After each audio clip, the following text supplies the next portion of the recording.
Assalamualaikum warahmatullahi wabarakatuh.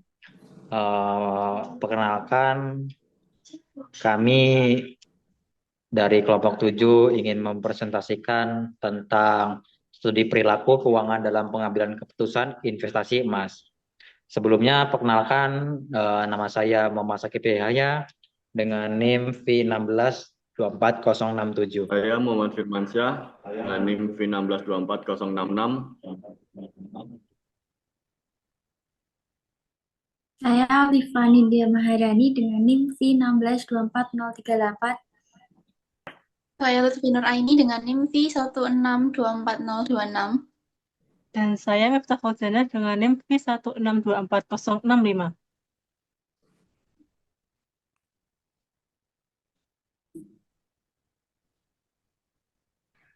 Oke, sebelum masuk ke pembahasan inti, saya akan bacakan latar belakangnya dulu.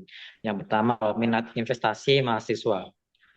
Mahasiswa mulai aktif berinvestasi emas karena dianggap aman, stabil, dan bernilai tinggi.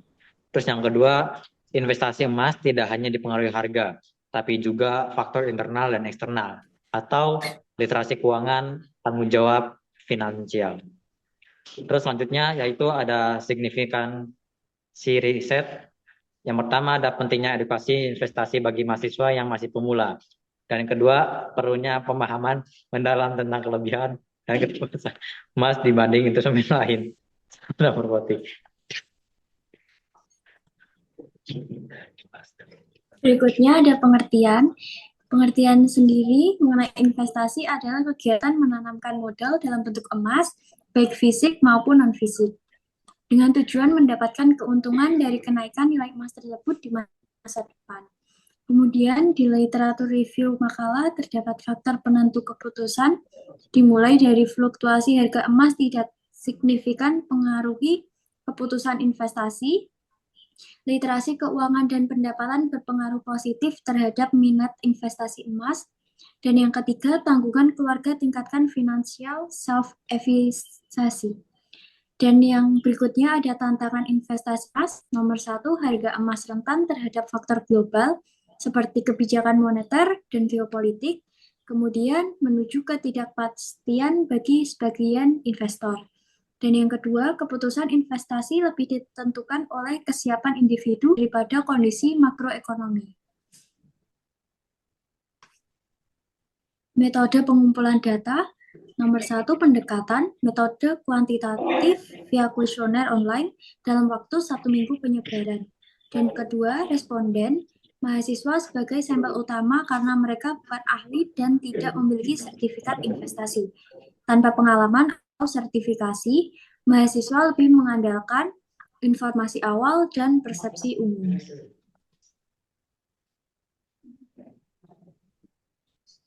Nah, untuk persepsi tinggi terhadap investasi emas, pada aspek demografi, presentasi responden laki-laki yaitu sebesar 81,8%, dan yang perempuan sebesar 18,2%, dengan rentang usia paling banyak 17 sampai 20 tahun, yaitu 90,9%.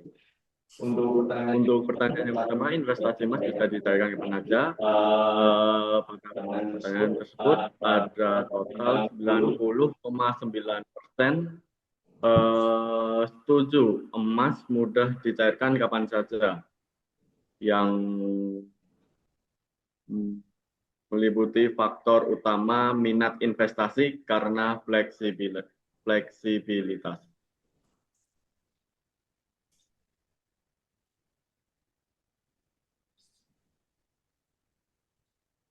Kemudian nilai emas akan meningkat nantinya.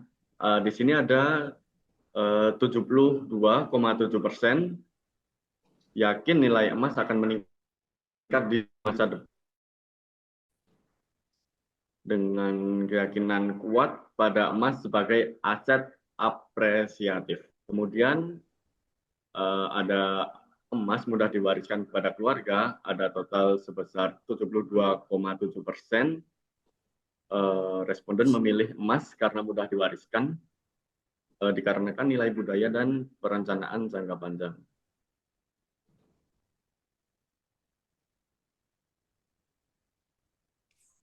masih ada emas tetap bernilai di kondisi buruk sebesar 81,8%, percaya emas tetap bernilai di kondisi ekonomi buruk atau dipandang sebagai safe haven. Terus yang kemudian ada emas sebagai tabungan masa depan. Di sini 100% anggap emas sebagai tabungan jangka panjang dengan persepsi emas yaitu simpanan yang aman.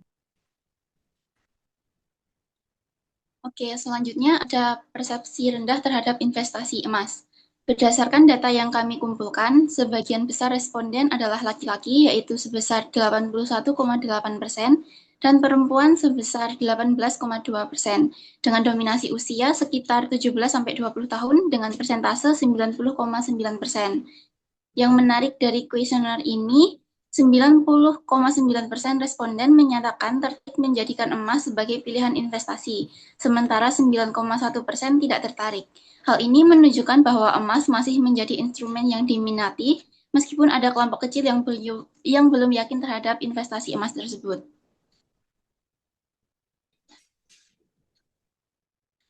Selanjutnya, yaitu emas kurang menguntungkan di masa depan.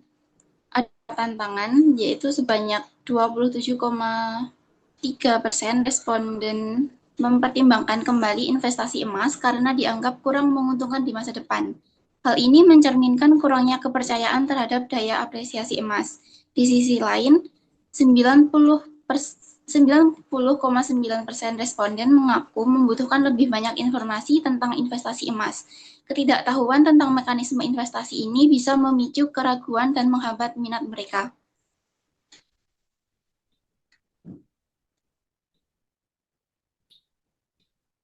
Yang selanjutnya yaitu persepsi mengenai keuntungan emas lebih kecil daripada saham maupun properti. Sebanyak 63,6% responden merasa keuntungan emas tidak sebesar saham atau properti. Hal ini dapat menunjukkan banyak mahasiswa fokus pada opportunity cost atau potensi keuntungan yang hilang jika memilih emas dibandingkan instrumen lain. Namun semua responden, yaitu sebesar 100%, setuju bahwa emas adalah investasi jangka panjang yang menarik meskipun tidak mendesak. Bahkan 90,9% pada kuesioner sebelumnya tertarik berinvestasi emas. Artinya, emas dipandang sebagai instrumen yang stabil untuk masa depan, meskipun tidak spektakuler atau properti. Selanjutnya ada kesimpulan, tingkat penerimaan tinggi 90,9% responden tertarik investasi emas karena likuiditas mudah dicairkan. 100% memandang emas sebagai tabungan masa depan dan instrumen jangka panjang. Keyakinan pada stabilitas nilai 81,8%, yakin emas bertahan dalam kondisi ekonomi buruk. 72,7% percaya nilai emas akan meningkat dan mudah diwariskan. Kebutuhan literasi dan keraguan profitabilitas 90,9% menyatakan perlunya informasi lebih mendalam. 63,6% menilai keuntungan emas tidak sebesar investasi saham ataupun properti. Dan 27,3% mempertimbangkan ulang investasi karena profitabilitas. Investasi di era milenial adalah peluang besar untuk membangun masa depan dengan finansial yang lebih stabil dan mandiri. Dengan memanfaatkan teknologi, literasi keuangan, dan keunggulan waktu, milenial dapat mulai berinvestasi sejak dini meskipun dengan nominal kecil.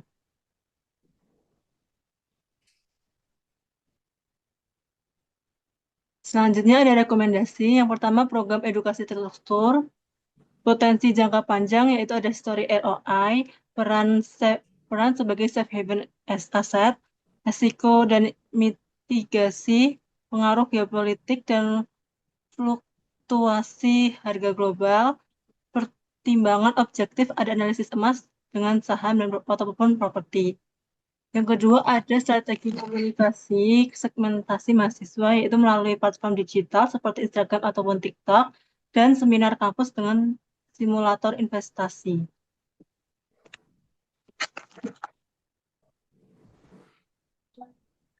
Mungkin cukup sekian presentasi dari kelompok kami.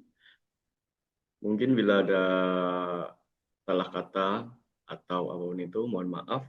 Wassalamualaikum warahmatullahi wabarakatuh.